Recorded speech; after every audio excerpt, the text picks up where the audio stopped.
August 1972 ପାକିସ୍ତାନର ରାୱଲପିଣ୍ଡି କ୍ୟାମ୍ପରେ ସେଦିନ ଘଟି ଯାଇଥିଲା ଏକ ବଡ଼ ଦୁର୍ଘଟଣା। ସେଲ୍ରେ ଏମିତି ବଡ଼ ବଡ଼ କାନ୍ଥ ଆଉ ଜଗିଥିଲେ ବାହାରି ବଡ଼ ବଡ଼ ପାକିସ୍ତାନ ସୈନିକ କାନ୍ଥଟା ତାରର ବିଛେଇ। ତ ଏମିତି ଏକ ଅସମ୍ଭବ ସ୍ଥାନରେ କେମିତି ସେମାନେ ସମ୍ଭବ କରି ଦେଖାଇଲେ। ତ କେହି ବି କଳ୍ପନା କରିପାରିବେନି ଏମିତି ଏକ ସେଲ୍ରୁ ଖସିଯିବା ପାଇଁ। ଡିସେମ୍ବର 3, 1971ରେ ଇଣ୍ଡିଆ ଓ ପାକିସ୍ତାନ ମଧ୍ୟରେ ଯୁଦ୍ଧ ହୋଇଥିଲା। ଇଣ୍ଡିଆ ତ ସ୍ଥଳ ଭାଗରେ କଣ୍ଟ୍ରୋଲ କରିଦେଇଥିଲା, କିନ୍ତୁ ଆକାଶ ମାର୍ଗରେ କଣ୍ଟ୍ରୋଲ କରିବା ଏତେ ସହଜ ନଥିଲା। ପାକିସ୍ତାନର ଜଫରପୁର ଟାଉନରେ ଏକ ୱାଚ୍ ଟାୱାର ଥିଲା। ତ ସେଇ ୱାଚ୍ ଟାୱାରରୁ ଇଣ୍ଡିଆର ଯିବା ଆସିବା ଦୁର୍ଘଟଣା ଆଉ ଆକାଶ ମାର୍ଗକୁ ଟାର୍ଗେଟ୍ କରୁଥିଲେ। ସେ ଟାୱାରକୁ ଉଡ଼ିବା ପାଇଁ ଦିଲ୍ଲୀପ ପାରୁକରଙ୍କୁ ଦାୟିତ୍ୱ ଦିଆଯାଇଥିଲା।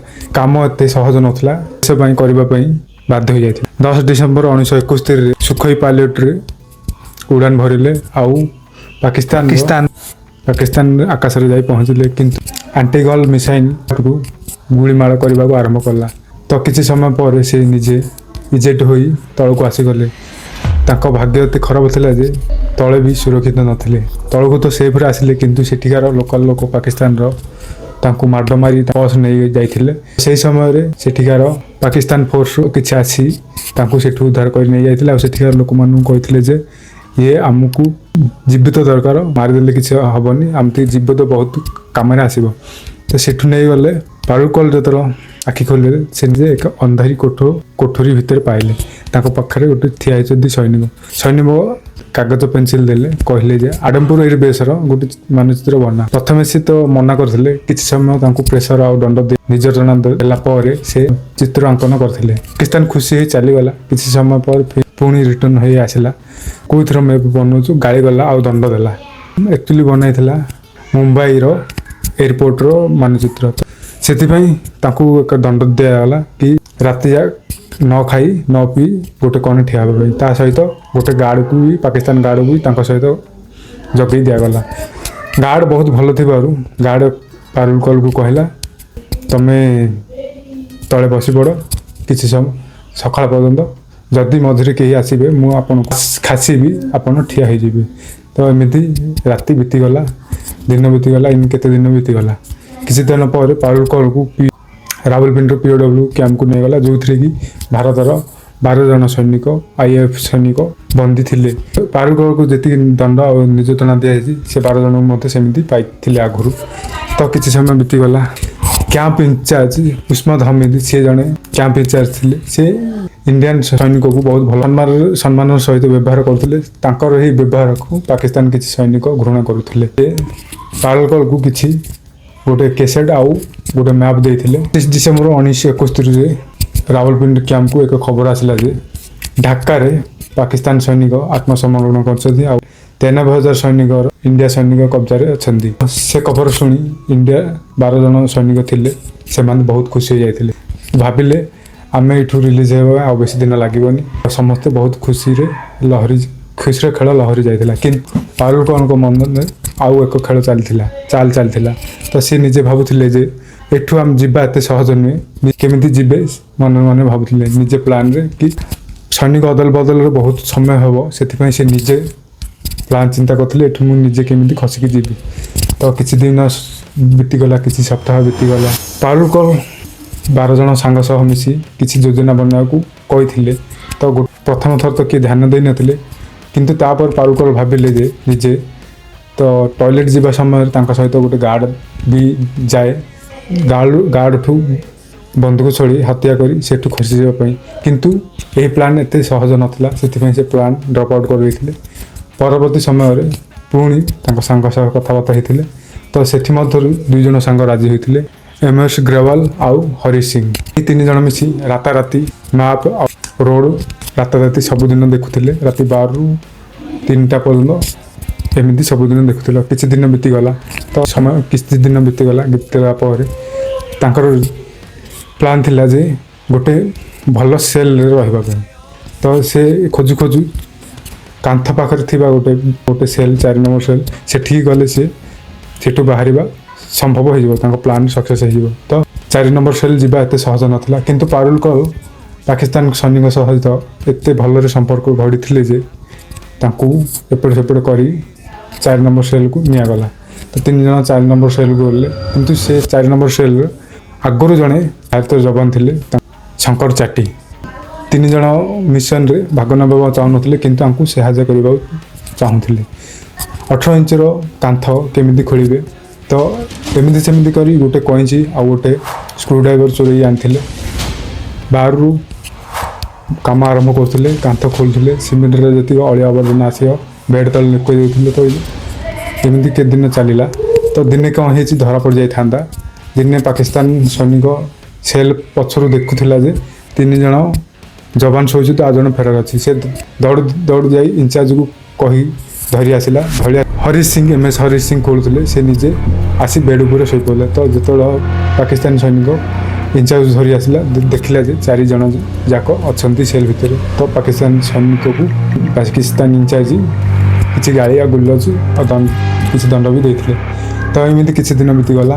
ତାକୁ ତାଙ୍କୁ 65 ଟଙ୍କା ମିଳୁଥିଲା। ସେଇ 65 ଟଙ୍କାରେ ତାଙ୍କେ ଏଠୁ ଫେରାର ହେଲା ପରେ କିଛି ତ ସାମାନ ଦରକାର। ସେଇ ସାମାନ ଭିତରେ କିଛି ଡ୍ରାଇ ଫ୍ରୁଟ୍, କଣ୍ଡେନ୍ସଡ୍ ମିଲ୍କ, ଜରୁରୀ ସାମଗ୍ରୀ ରଖୁଥିଲେ। ଭିତରେ ଥିବା ଦର୍ଜିକୁ ପାକିସ୍ତାନ ସଲୱାର ସୁଟ୍ 3 ଜଣ ପାଇଁ 3ଟା ବନେଇଥିଲେ।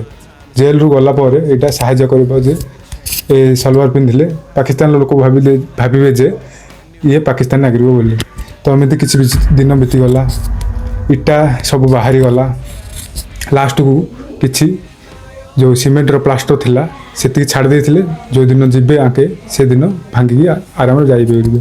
ଭାବିଥିଲେ ଡାଇରେକ୍ଟ ଇଣ୍ଡିଆ ପାକିସ୍ତାନ ବର୍ଡରକୁ ନ ଯାଇ ଆଫଗାନିସ୍ତାନ ବର୍ଡରକୁ ଯିବା ପାଇଁ। ଇଣ୍ଡିଆ ପାକିସ୍ତାନ ବର୍ଡରରେ କ'ଣ ଥିଲା ନା ଯୁଦ୍ଧ ଜୋରଜାରରେ ଚାଲିଥିଲା ଆଉ ସିକ୍ୟୁରିଟି ଟାଇଟ୍ ହେଇଯାଇଥିଲା। ସେଥିପାଇଁ ସେମାନେ ଚାହୁଁନଥିଲେ ଇଣ୍ଡିଆ ପାକିସ୍ତାନ ବର୍ଡରକୁ ଯିବା ପାଇଁ।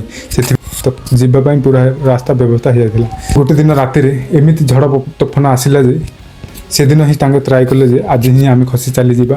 ତ ସେଦିନ ହିଁ ଖସି ଚାଲିଯିବାକୁ ଚେଷ୍ଟା କଲେ।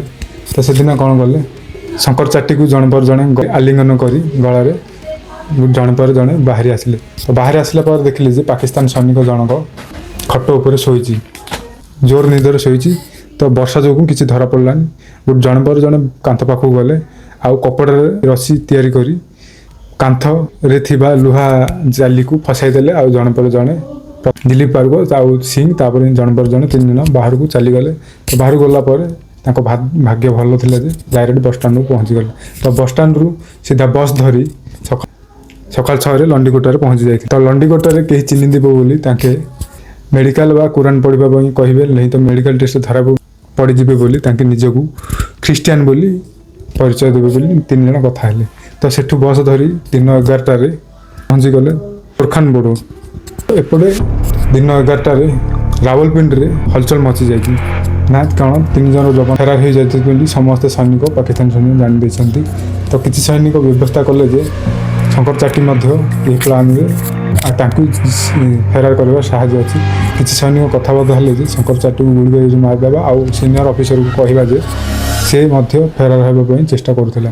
ତ ସିନିୟର ଅଫିସରକୁ ଖବର ମିଳିଲା ଯେ ସେ ବାକି 3 ଜଣ ହିଁ ଫେରାର ହେଇଛନ୍ତି ଆଉ ଶଙ୍କର ଚାଟି କିଛି ନଥିଲେ। ଏ ଯୋଗୁଁ ଏଭଳି ଧରା ପଡ଼ିକୁ ଶଙ୍କର ଚାଟିକୁ ଗୁଳି କଲେ ନାହିଁ।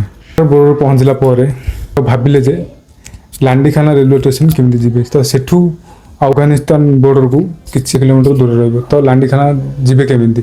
ତ କିଛି ରାସ୍ତା ଗଲା ପରେ ସେ ଗୋଟେ ଚାୟ ଦୋକାନକୁ ଯାଇ ପଚାରିଲେ ଯେ ଆମେ ଲାଣ୍ଡିଖାନା ରେଲୱେ ଷ୍ଟେସନ ଯିବୁ କେମିତି। ତ ତାଙ୍କେ ଜାଣିନଥିଲେ ତା ପୂର୍ବରୁ ଯେ ଲାଣ୍ଡିଖାନା ରେଲୱେ ଷ୍ଟେସନ 1932ରେ ବନ୍ଦ ହୋଇଯାଇଥିଲା। ତ ସବୁ ସେଠି ପଚାରିଲା ପରେ ଯେତିକି ପାକିସ୍ତାନ ଲୋକ ବସିଥିଲେ ସବୁ ଟାଟା ହୋଇ ଅନେଇଲେ ଯେ ଲାଣ୍ଡିଖାନା ରେଲୱେ ଷ୍ଟେସନ କ'ଣ ପଚାରିଲା, ଏମିତି ପଚାରିଲେ। ତ ଯାହାକୁ ପଚାରିଲା ସେ ଜଣେ ତହସିଲଦାର କର୍କ ଥିଲା।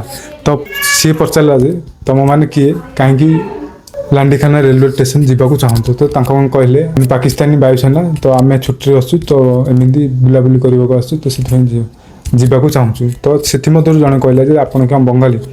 କିନ୍ତୁ ସିଂ ହସିଦେଲେ। ତ ସେଠୁ ଆଙ୍କ ପ୍ଲାନ୍ ଫେଲ୍ ହେଇଗଲା, ସବୁ ଧରା ପଡ଼ିଗଲା। ତ ପାକିସ୍ତାନୀ ତହସିଲଦାର କ୍ଲର୍କ ତାଙ୍କୁ ତହସିଲଦାର ପାଖକୁ ନେଇଗଲେ। ତ ତହସିଲଦାର କୁଆଡ଼େ ଆସିଥିଲେ ତମମାନେ କିଏ। ତ ସେ ଏମିତି ପଚାରିବାରୁ ଆଙ୍କେ କହିଲେ ଆମେ ପାକିସ୍ତାନର ବାୟୁସେନା ସୈନିକ, ଆମେମାନେ ଆସିଥିଲୁ ବୁଲିବା ପାଇଁ। ତ ତହସିଲଦାରକୁ ବହୁତ ଡାଉଟ୍ ହେବା ପରେ ପାର୍ବୁକର କହିଥିଲେ ADC ଉସ୍ମାନ ହମିଦ ଯେ ଏୟାରବେସ୍ର ହେଡ଼୍ ତାଙ୍କୁ ଫୋନ୍ ଲଗା। ତ ସେ ତହସିଲଦାର ଫୋନ୍ ଲଗାଇଥିଲେ। ତ ପାରୁକର ସହିତ ADC ଉସ୍ମାନ ସହ କଲ୍ରେ କଥା ହେଇଥିଲେ, କିନ୍ତୁ ଏଡି ସୁଷମା ଜାଣି ଦେଇଥିଲେ ଯେ 3 ଜଣ ବାୟୁସେନା ଭାରତୀୟ ବାୟୁସେନା ପଳାଇଛନ୍ତି। ତ ତୁରନ୍ତ ତହସିଲଦାର କହିଲେ ତମେ 3 ଜଣ ବାୟୁସେନାକୁ ସେଠି ଅଟକାଇ ରଖ, ଆଉ ଆମର ସେନାମାନେ ଯିବେ ତାଙ୍କୁ ଧରି ନେଇ ଆସିବେ। ତ ସେଠୁ ନେଇ ଆଇ ତାଙ୍କୁ ସଲିଟାରୀ କନଫାଇନମେଣ୍ଟର ଏକ ଦଣ୍ଡ ମିଳିଲା। ଏଠୁ ସେଇ 12 ଜଣଙ୍କୁ ରାବଲପିଣ୍ଡିରୁ ଫୈସଲାବାଦ ଟ୍ରାନ୍ସଫର କରାଗଲା। କିଛି ଦିନ ପରେ ସେଠି ବି ଆହୁରି 500 ଭାରତୀୟ ବାୟୁସେନା ବନ୍ଦୀ ଥିଲେ ଆଗରୁ। କିଛି ଦିନ ପରେ ଡିସେମ୍ବର 1972ରେ ପାକିସ୍ତାନର ପ୍ରେସିଡେଣ୍ଟ ସେନା ଅଦଳ ବଦଳ ପାଇଁ ଡିସିସନ୍ ନେଇଗଲେ। ତ ସେନାମାନେ ବହୁତ ଖୁସି। ବାଘା ବର୍ଡ଼ରରେ ଇଣ୍ଡିଆନର ବାଘା ବର୍ଡ଼ରରେ ସେନାମାନେ ଆସିଲେ। ସେଦିନ ଥିଲା ବହୁତ ଖୁସି, ଆଉ ହସ ଲୁହ ଥିଲା, କିନ୍ତୁ ବହୁତ ଖୁସି ଥିଲେ। ଭାରତ ମାତା କି ଜୟ, ସବୁର ଖୁସିର ଲହେର ଖେଳି ଯାଇଥିଲା। ଭିଡ଼ିଓଟି କେମିତି ଲାଗିଲା ଲାଇକ୍ ଆଉ ସବସ୍କ୍ରାଇବ୍ ମଧ୍ୟ କରିବେ। ଆଗକୁ ଏମିତି ଭିଡ଼ିଓ ଦେଖିବା ପାଇଁ ସବସ୍କ୍ରାଇବ୍ ମଧ୍ୟ କରିବେ।